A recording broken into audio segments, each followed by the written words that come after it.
திருச்செந்தூரின் கடற்கரை பக்கம் ஒரு எளிய மீனவர் குடும்பம். அந்த குடும்பத்தில் கண்ணம்மா என்ற ஒரு சிறிய பெண் பிள்ளை. சிறுவயது முதலே முருகனிடம் அபாரமான பக்தி. ஒரு மழை நாளில் அவளது தந்தை மீன் பிடிக்க கடலுக்கு போனவர் திரும்பி வரவில்லை. அவரை மீன்வளத்துறை படையினர் எல்லாம் தேடி பார்த்தும் எந்த தகவலும் இல்லை. இனி அவர் வரமாட்டார் என்று எல்லாரும் கூறினார்கள். கண்ணம்மாவின் அம்மாவும் அதை நம்பினாள். ஆனா கண்ணம்மா மட்டும் நம்பிக்கை வைத்திருந்தாள். என் அப்பா திரும்பி வருவார், முருகன் அவரை காப்பாத்தி என்னிடம் அனுப்புவார் என்று கூறினாள்.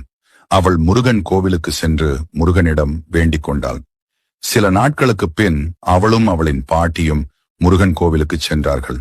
செல்லும் போது பாட்டி எதற்காக கோவிலுக்கு செல்லும் போது பழம், பூ, மாலை எல்லாம் எடுத்துக்கொண்டு சென்றார்கள் என்று கேட்டாள்.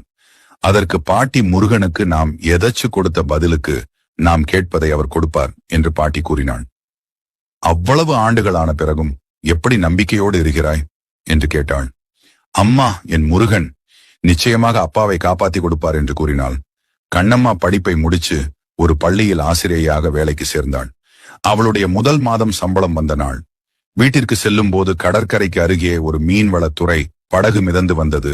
அதில் ஒரு வயதான மீனவரை கரையில் இறக்கினார்கள். அவர் மிகவும் களைப்பாகவும் நினைவிழந்தவனாகவும் இருக்கிறார்.